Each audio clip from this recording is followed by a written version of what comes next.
Okay.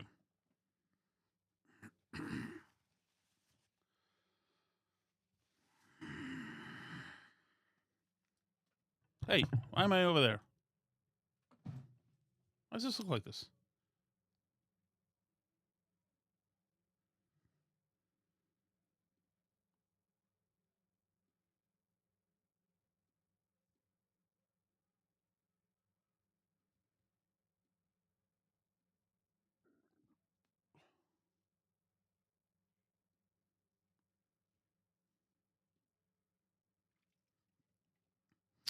Okay, here we go.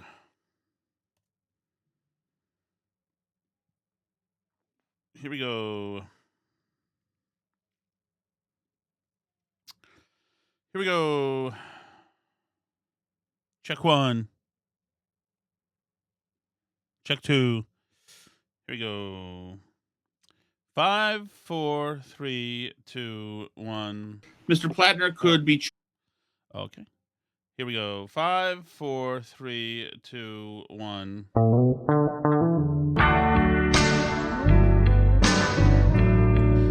Oh, can't believe we're already Thursday. Just raced home from my son's Little League game. I'll have to go back there and pick up Alice, my son, Cyril. He may pitch today. I'm going to miss that. I think I'll miss that. Maybe not. We'll see. But where do you want to start today? Where do you want to start? Unfortunately, I don't. I mean, it feels like. Okay, here's. I'll just say this. I'll just say this. We've been talking all week, unfortunately, about this case with this kid, Carmelo Anthony. It's his name, right? Who murdered another kid. Anthony's black, and so now the black community there is now saying that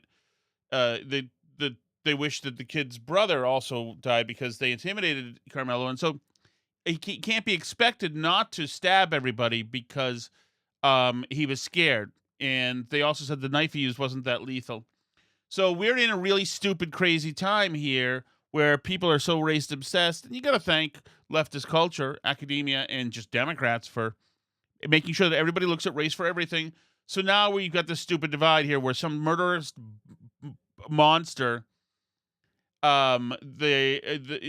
kills some kid, a kid, an athlete, because like he wronged him or something. We stepped into his it's like a pit bull, his unofficial kill zone, and so he had to stab the kid. So this kid, Austin Metcalf, a good-looking honor roll student, is dead now. Died in his brother's arms. And it's not good. It's not good. It's not good that this happened. That this kid is just, you're seeing a lot of these volatile young people. Many of them are of what do we call that? Communities are of minority communities, and a lot of them are just like angry and ready to explode at any time. I saw a little bit of this even myself 10 years ago in Cleveland for the convention, Republican convention, where there were protests and stuff happening in the streets. It was very contained, pretty much. But there was a line, the cops were keeping people out from harassing essentially the Republican convention village, we'll call it. And I saw this kid on a bike scream at a cop in his face, calling him the enemy. He was so angry. This kid was probably 14 years old. You remember? And this was not during a protest. It's just a kid on a bike. And I like that kid's mind is already gone.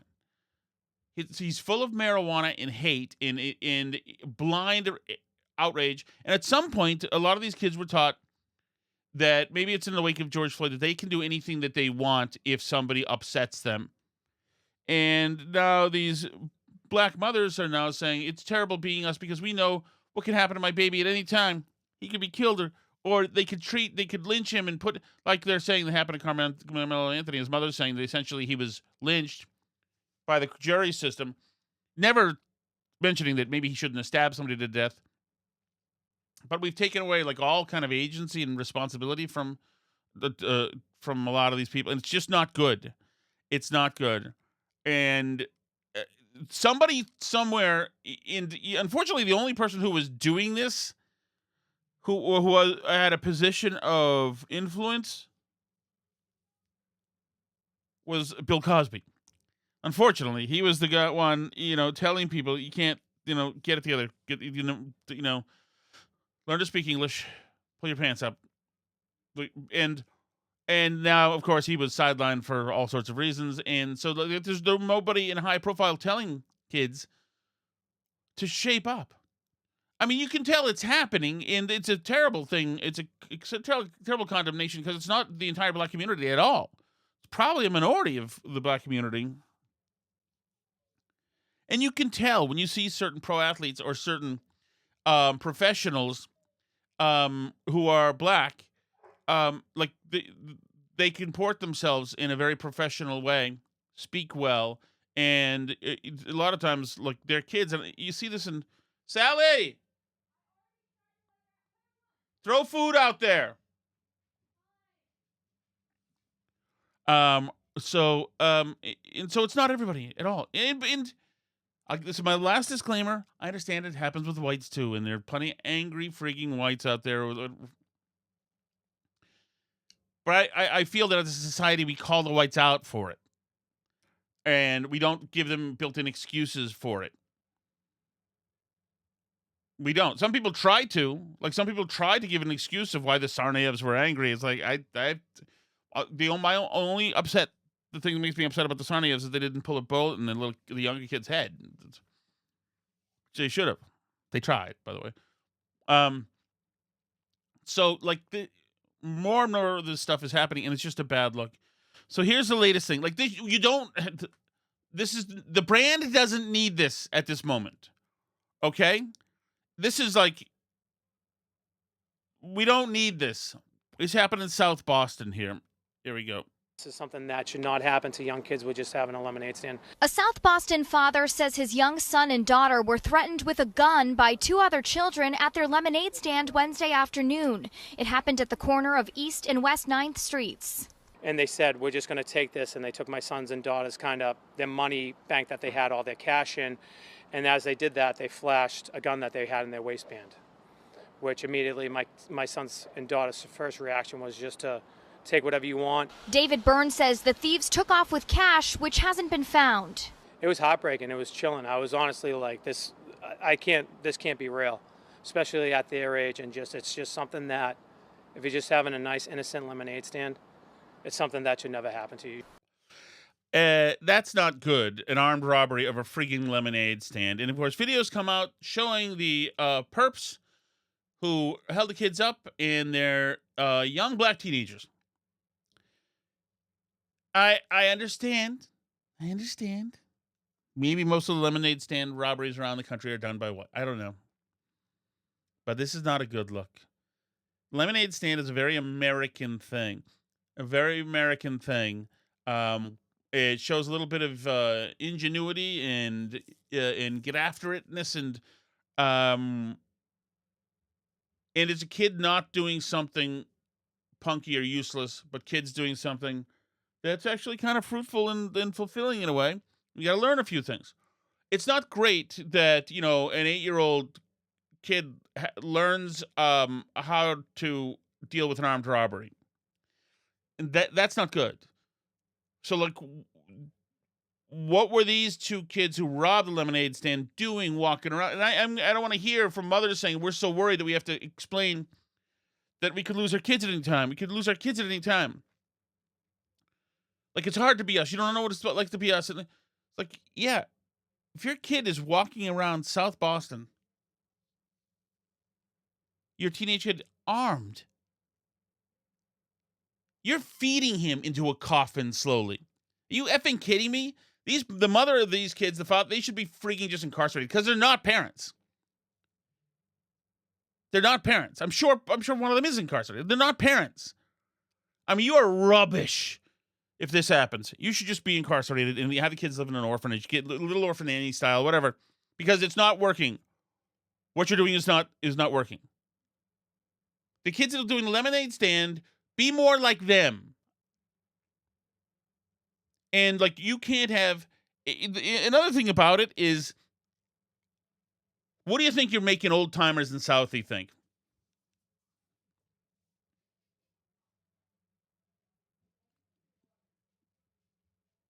What do you think you're making old timers in Boston who used to throw around the N word constantly? What do you think they're saying? You know what they're saying? They're saying, "See," and that sucks because we've come a long way in this country. And there was a time when probably two teenage black kids would not be dare walk around that neighborhood. And then we became more enlightened and tolerant, and we learned to live in a more cohesive way. And now this stuff, like you ginned up and lied and race baited so much, lefties, so much over the last 20 years, especially the last 10 years, certainly especially the last 6 years, that there was not a class of racists out there. I don't even want to say racist. There was not a class of people who were prejudiced out there, but you're creating it. You're creating it. This is terrible. I think it sucks. I think it sucks because there are a lot of really good, hardworking American people of marginalized communities who are not going to get opportunities because these businesses, landlords and other people are going to say, it's not worth it. You just can't, we don't know. We don't know. It's not worth it. They are. And like, it just reminds me of this last night after the Knicks game, a bunch of kids ran and took over In-N-Out Burger or something in New York. They found out that the kid behind the counter, there's video of this. They found out that the kid behind the counter was a freaking Jazz, whoever the Knicks played. So don't care. Spurs, San Antonio. And there's video of it, and they pummeled the kid with chairs, beat him down, jumped over the counter, and tried to kill him. He was bloody as hell. They tried to kill him. They were just pouncing on him. At one point, you see everybody like throwing chairs over the counter at the worker there who's alone and defenseless. And at one point, what looks like some 7-year-old kid, everybody who was throwing chairs was a marginalized community person. And the 7-year-old grabs a chair and throws it. Like, where are all the mothers? All these mothers that have it so hard, we're tired. All the tired mothers. Where are all the tired mothers? Like, what are these? They're murdering this guy back there. And like their mother's gonna, the problem is that these mothers think that that's acceptable behavior. Because they was just getting revenge on somebody who wasn't a Knicks fan. Just like we had the lady the other month who talked about, 3 guys, raping essentially a young 12-year-old who said they was just running a train on her. Okay. This is no good. This is no good. And I don't want to spend a second next week talking about any of this stuff because I hate this. And I'm not Nick Fuentes, and I'm not even Matt Walsh. He's I'm not being critical of him, but I'm starting to wince because he is starting to have had enough.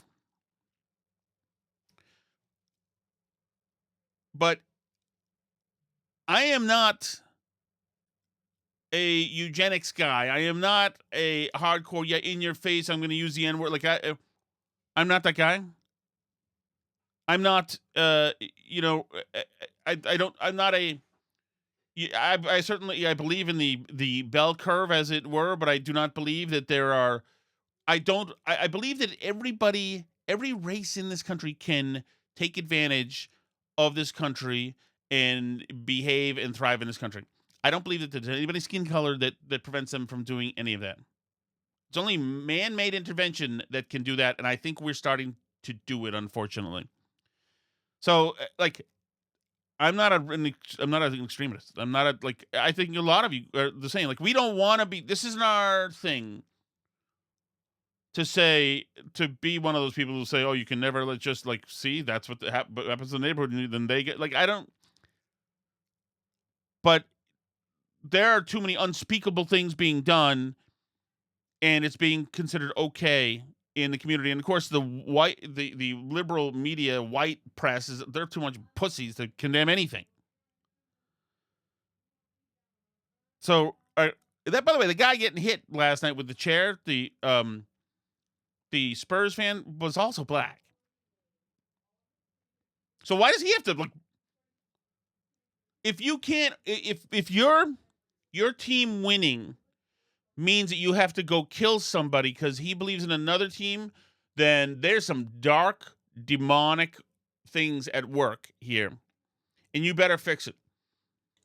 And you want to know something? Like, if there's 20 people wailing on that kid and trying to kill him with a chair, that kid gets up with a gun and shoots 20 of them dead right there. Don't freaking come out here, moms, and say, you don't understand what it's like being us. You're freaking encouraging your kids to be put into life-threatening situations every freaking day. This is no bueno. You can't have this. I just, like I said, I just got back from my son's, his baseball game. He just struck out, by the way. Oh, Jesus. Everything I've said has been sent to my... I'll send it so she can see. For some reason, I started recording.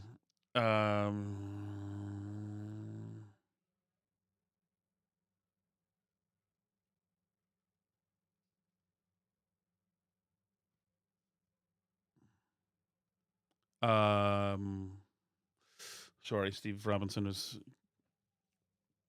So,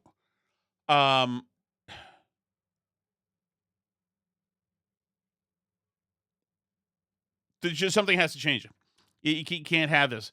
And shame on the freaking media for even giving a platform to this kid's to the parents. Like, CBS Mornings had Carmelo Anthony's mother and father on.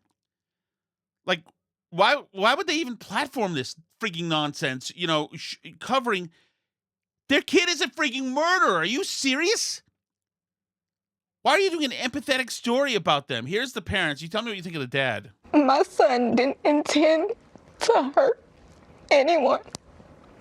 My son was defending himself. Mm-hmm. It took Well, if he didn't intend to hurt anyone, then mommy and daddy should have told him not to arm himself.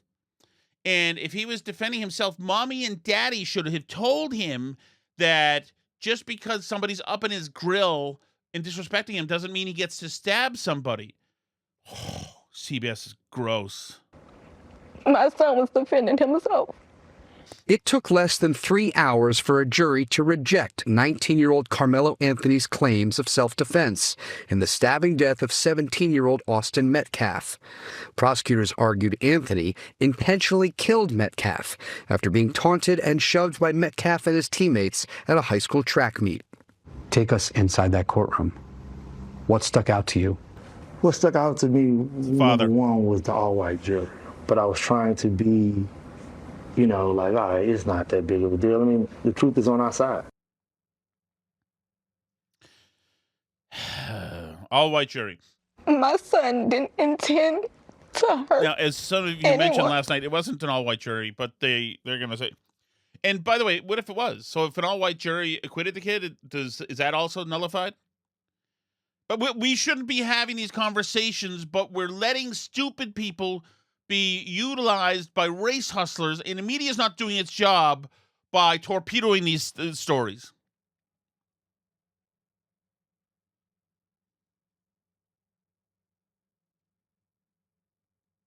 Oh, like I said, okay, so my son, we were just at his baseball game. His baseball game is a place called Groveland, Massachusetts. You probably have not heard of it. Unless you're Paul from Groveland. This is Paul, right? Which case you've heard of it. It's a nice little baseball field attached to two other baseball fields. There is a little play area, with the slides and all that stuff. And my son, who's either 6 or 8, is playing baseball. And he's 8, I think, maybe 9. He's playing baseball. And my wife, me and Alice are there, and our 3-year-old is with us, and he's running from the baseball field over to where the slide is in the swings playground. And he hooks up with like a group of little kids who are picking leaves off a tree or something, and runs to them, and then runs to us, and runs over here and runs there, and you've got a lot of adults looking out for each other's kids. You just by nature, you'd always look out, make sure everybody's fine, and everybody's fine, and nobody's swearing, and everybody's good, and there's no threat around. There's no threat on the field. There's nothing's wrong. I don't know where the Groveland kids are doesn't. And there's baseball happening. The coaches, it's a hot freaking day. It's in the 90s. And the coaches are, it's a slow game. These kids are just learning to pitch. So we're dealing with a lot of 3-2 counts and then walks. And it is moving slow. These coaches are doing the right thing. They're being patient. They're trying to get the kids to make sure they're concentrating, watching the batter, supporting the batter. Make sure they're learning the fundamentals. These coaches aren't getting paid for this, man. They're sacrificing. They're doing the right thing. Same thing on the other team. It's the same thing. They're doing the right thing. And there is a trust environment in this area. Like, this area is full of farm stands and honor system farm stands where you can get pickles and all sorts of things at these farm stands. And that's because we're at a good level here of trust and community. We decided we want to have a community and trust. And maybe your community is the same, but you can't have, if you have people that aren't opted into the community, have no real skin in the game, then they're not going to be a cohesive part of the community. If you have somebody who just assumes that everybody else there needs to be working on your behalf, including actually employed working on your behalf, well, you're not doing a damn thing. If you're in public housing and you just get it for free, not everybody just gets it free, whatever, you know what I mean? But we need to all have a community. Communities only work if everybody has the right attitude, and there are way too many people in certain communities that don't have the right attitude, and so you have zero trust. You can't live in a community. What are all the bad things that went into kids knocking over a lemonade stand, an armed robbery of a lemonade stand? What are all the things that? Where would they think that was cool? One. Where are the forces, the parental forces, telling them that's not cool? Where are the parental forces that would have these kids scared to death that dad might find out what you did? Where are the where are the forces at all, including forces of authority, that would make these kids think it's outright okay to walk around a 14-year-old with a gun in your waistband? Why is it okay to steal somebody's lemonade stand money? It's not yours. You didn't work for it. That's wrong. Feel bad about that. That's a sin. That's bad. What? Nothing? None of that? Oh, and you're just entitled? And why are you entitled? Are you entitled because somebody told you were entitled because your ancestors were wronged and the system is mean and George Floyd got murdered?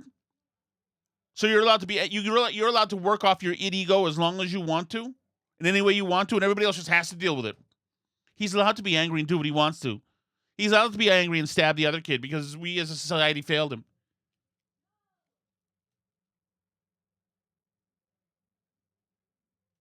Uh-oh, my son just struck out again. That's twice.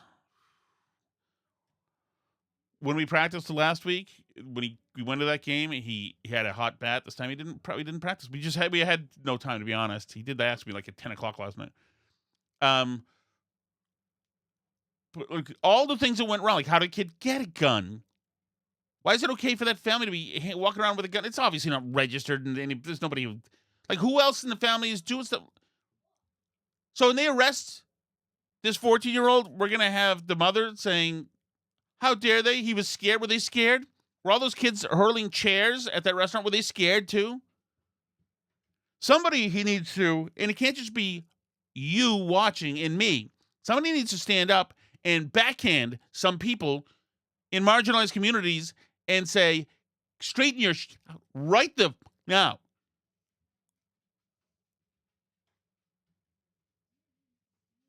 You know what? Here's another thing. And I am technically mildly overweight, so I feel like I'm allowed to say this. Fuck you doing an EBT being freaking 400 pounds? You don't get fat on my dime. You don't get to do that. I understand I'm a disgusting glutton, but I pay my own money. You don't get to freaking eat like freaking Louis VIII or Henry VIII and be a fat. You're no king, you're no queen. Eat poor. From now on, you eat poor. You get to buy freaking ground beef and chicken breast and Italian dressing and go to town. And also, how do you have a Mercedes? You don't do anything other than have kids and be an a-hole.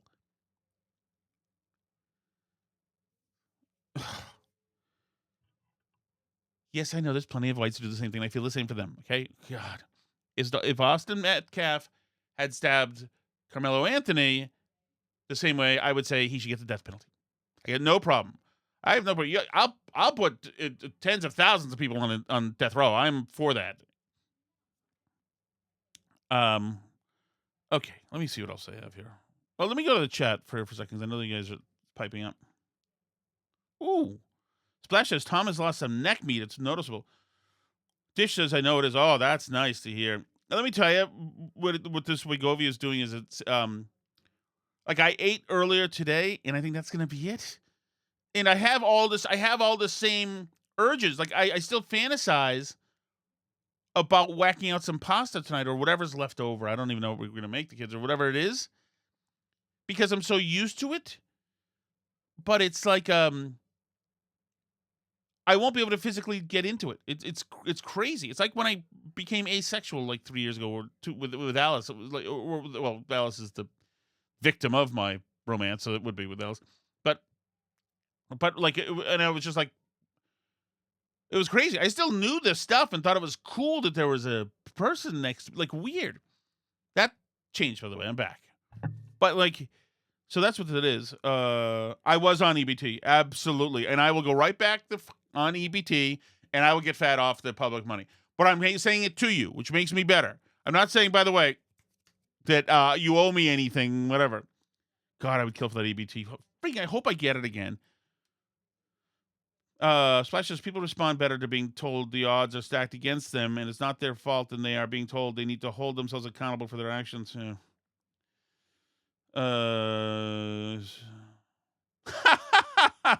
Splash says, I was told growing up to always stay strapped when I had a lemonade stand. Dish says, Five Guys was destroyed. That sucks. And when Five Guys packs up and leaves with a racist food desert. Yeah, of course. Just like with the CVS and the other places. God. By the way, I probably shouldn't say anything because I've been accused of being a low-level thief myself. But, like, what's worse? Rich girls from Arlington stealing or, like, girls from Roxbury stealing? It's like that's a toss-up there. I don't know where and why I was going to decide it was bad to hold criminals responsibility for the criminal behavior. I know. Dish says, I can't believe there's a father present. I know. I get the feeling the father and the mother became more present as soon as the give, send, go became fatter. The defense attorney had a say on who was in the jury. No, I think he did. He did. Allegedly, they had to dismiss 3 black jurors because they admitted honestly and thankfully that they couldn't find Carmelo guilty. That's great. When God is removed, he creates a vacuum that is easily filled by demonic forces. Trish, I think that's totally true. And I'm not necessarily a God guy, necessarily. But yeah, there's a reason the church has the thing where you dress up and make it not about you for 1 or more hours a week, and you listen to somebody, and you're told the way to salvation, and you're told, like, there's a reason why the system of reinstilling in driving values and good Judeo-Christian morals into people. There's a reason why we did that for a long time before we knew better, because two of every animal can't fit on a boat. Oh, totally. Five Guys is really good, but they made the mistake of showing their food calories, and woof, I can't bring myself to go back. I've never been, to be honest. I've never been to Five Guys. I've never been to many of those high-end hot hamburger places. Just it was not. I appreciate a good hamburger. You know what had great hamburgers was that English bar in Kenmore Square. I think they're around. They about 20 years ago. They switched sides of the street, but they had a great hamburger. And we used to buy Kobe beef from Savinor's, and our friend used to make us these Kobe burgers, very garlicky. Oh God, those were good. Those were good. All right, where am I here? Okay, let's see. There's more. Oh, you remember the Seinfeld thing? You know, Seinfeld during the post game last night, Seinfeld was asked about Palestine. I freaking love Seinfeld when he answers questions like this. He's totally he's totally like ballsy about it. This is this guy Finesse Fave, this podcaster, asked Seinfeld about Palestine. Listen to this. That's sad. Jerry, can I get a selfie? Sure. Free Palestine! Maybe? I don't care about Palestine. I don't care about Palestine. Freaking no problemo whatsoever. No problem whatsoever. Of course, TMZ went in there and asked Ilhan Omar about it. It's good to see you. Good to see you. Hey, Jerry Seinfeld has said again last night, Palestine doesn't exist. Do you think that's dangerous rhetoric for someone with such a big platform? I mean, Jerry Seinfeld has been really horrific human being and an example when it comes to talking about the reality of the genocide that Israel has carried out. And I think when people prioritize their own people in the interest of harming others, it's very dangerous.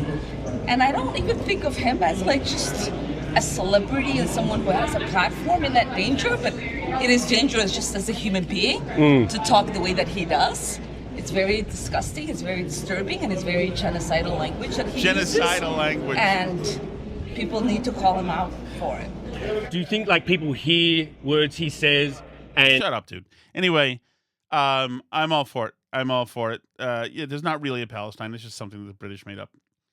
Let's see. Most of them are over in Jordan anyway. I mean, but they're not taking any more because a lot of people don't like the folks in Gaza for whatever reason. And, let's see. You know what? I'm not going to go to Tim. What's his name? Tim Miller. He's he. I'm waiting for him to finish his mental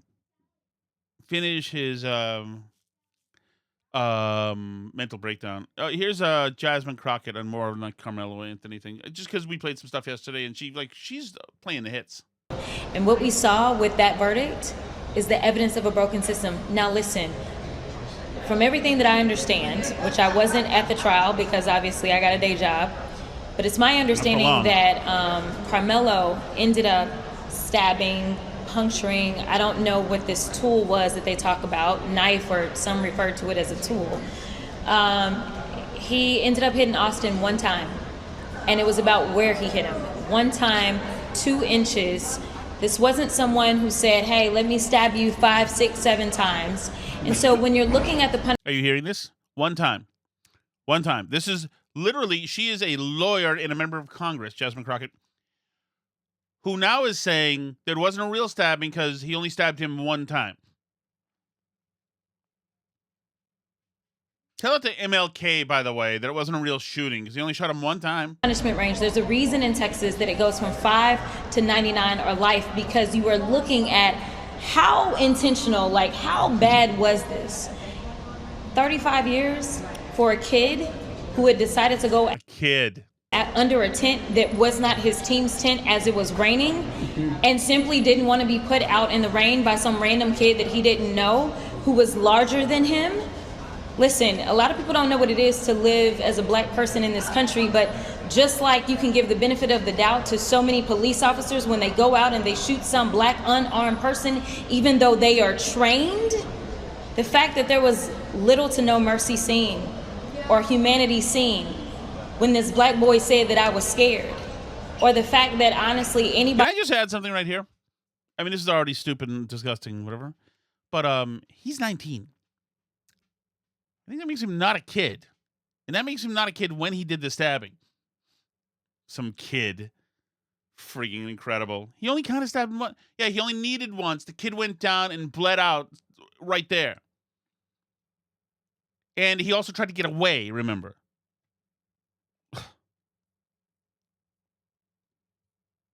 Oh, jeez, we got to do the chat.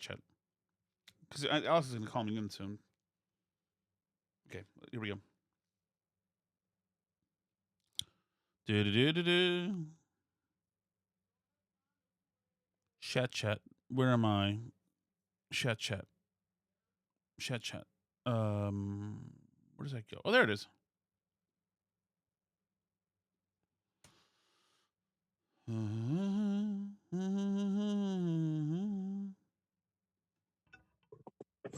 Hey, Tom. Hey, Charlie. Just want to let you know that, yes, the People's Republic did not survive COVID. It was great because it was right across the street from the Cambridge Building Department. So if they busted my Aggies, which they would like to do on a regular basis, and tell me they were too busy, they couldn't take my application, they had to wait, and it would be a couple of hours, I would just tell them, I'll be across the street if you need me. Oh, try not to need me. And the other thing is the Ipswich thing, there's always two sides to every story. Yep. And if you believe those were fake cigars, I could sell you a bridge. Thanks. Yeah, I don't know. I mean, by the way, watching the jock kids defend themselves, I don't think I would have loved that kid in high school either. I don't care if they were fake cigars. It's bullet bleep, you know. Anyway, that principal is a wimp, and the superintendent there is a disgrace.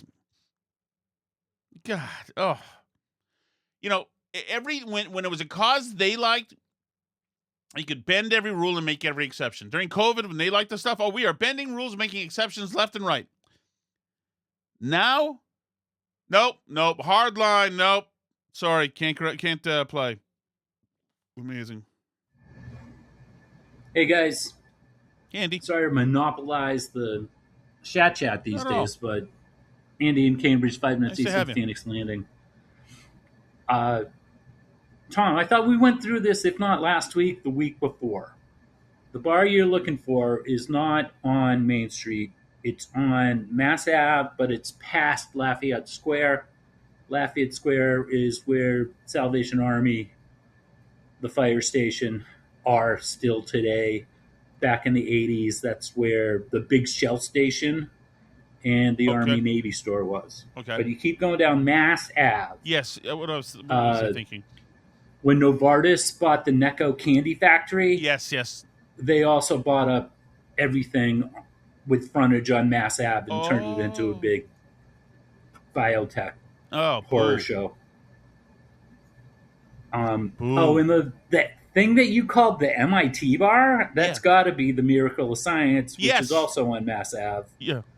Right in the neighborhood of where Father's Ford / Cambridge Port Saloon used to be. Got it. And while we're dotting I's and crossing T's on what's going on in Central Square, Hi-Fi Pizza is gone in that bowling alley that used to be across the street from TT the Bears / now Sonia's. That's long gone. I don't think that died of COVID. I think that died ages ago. Now okay. Cheers, guys. Thank you, Andy. But that across from TT's was that weird goth bar, wasn't it? The club? This was probably kind of gay too. Wasn't that what that was? I went in there. I was highly overserved in there. It was one of those times when like the real adults from my work decided to go out too, and I did not have a good showing that evening. Shockingly enough, I can't let it go. I can't get past not being able to recall that it's called a broom. It's been tough. I mean, you also are forgetful about what your own kids' names are. Yeah, well, but and yet, and you will quote it right now, you can recall instantly the date that the Red Sox introduced nachos and cheese at Fenway Park. Go ahead, do it. Harry M. Stevens, 1982. That would have been game 1, as a matter of fact, which would have been right around April, right? Right in the April something. Oh, man. Carney Lansford, Joe Rudy. Those are great years. Jerry Remy at second base still. That was a great year, 82. Yaz, Rice, Evans. Give me those days again. Reed Nichols in those nachos, and they were either $1.50 or $2.50 at that point. Harry M. Stevens, because I was a little fat kid. Well, I was getting fat. That's what was my first food obsession. That got me fat. But I would nacho stand shop. So I would start at the one near section 17 where we sat, and then I'd go way over to left field. There was another one in the concourse up there because I didn't want them thinking I couldn't get more than 2 from anyone. And then after a while, I'd hit one way down towards first base in the concourse. And then I'd get 2 at each one, and I was such a little fat, and then I started missing most of the games. Oh, my dad must have been so freaking heartbroken inside that what was like a little baseball fan ball player, he had season tickets, became a little butterball nacho freaking addict. Oh, God. I apologize, Dad. Jesus. Oh, that must have been tough. Hey, Tom, I just want to let you know also that follow up from my message I left 2 minutes ago. I am not against cigars. I am not against the kids smoking cigars. I don't care what they do. Yeah. They can smoke them if they want to. You graduate high school. It's great. I am right now sitting in my backyard having a fermented beverage and smoking a Red Anchor cigar. So I have no problem with that. When my kid graduated, they had cigars. It's fine. I think I actually bought them for them. But don't tell anyone because that's illegal. Yeah. God. So sick of it. It's funny. Like my dad would. My kids have I have little use for the law. And like today, man, I was drooling at blowing through a red light from Newburyport to West Newbury, right over that bridge over 95. Coming up to a red light, I'm like, this is coast is clear. I'm going to fly through this baby. There's nobody coming left or right. This is going to be a win for Tom Shattuck. The moment I started to hit the gas, I see as a big, fat, freaking cruiser on the side of the road. And I thought, oh, man. Hit the brakes. I thought, man, I would have been dead to rights there. But like my kids don't even notice anymore. They just know that there's, especially since a lot of times if I'm bringing my daughter to Fauntleroy University, I'm actually blowing the red light to help her. So they're fine. I believe in flouting the law in some ways, as long as you can do it as a parent. My dad, because like you were allowed to in the 50s and 60s and 70s. When we lived when we go to Vermont, he lived up there. We'd drive 8 miles to a lake. He would just have a beer in the car, and that tradition has been continued. Not by me, obviously. Vermont State Troopers, who, by the way, framed me for a DUI in 1997. Although those weren't the Stadies; those are Barrie, Vermont. Hey guys, Andy in Cambridge, 5 minutes east of the Phoenix Landing. Yet again, sorry to monopolize the chat, but no. Tim and Steve and Tommy are at Sigu Sputnik right now, down in Boston. Dude, yes. If we do the beer thing at the Phoenix Landing, then Peter Ryan and Shabs are just like 2 subway stations away, and I want to meet Shabs. How do you know Peter Ryan? Is that her husband? Peter Ryan? Andy, I am confused. Shabs, you mean Hillary Chabot, I assume, right? And they're up in Cambridge near Davis Square. I don't know if she'd go out for beers. I don't know. But Peter Ryan, that's her husband, right? I don't know where they are on beers. I think I don't know. But I mean, she'd be fun. No doubt about that. She'd be fun. But I don't know what they do. It's been just too long. We used to we don't really text anymore either. It's kind of just fallen off. But hey, if you can convince him to go, and how do you know Peter Ryan? I'd love to know this. How do you know these people? Did we talk about this before? It's very possible we talked about this before, but I've just forgotten. Guys, thank you so much. I will be seeing you. I'm at Mainwire TV tomorrow, and I am on Mainwire TV tomorrow. I'm doing a special guest interview with a restaurant server on Saturday for the food show, and then I'll see you Sunday as well for the Burn Barrel podcast. Thank you so much. I've been thinking, if you're interested in sitting in as kind of a co-host for part or all of a show, let me know. You just gotta, want to say stuff. That's it. C'est Thanks. La Vie.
Could be. Okay. Here we go.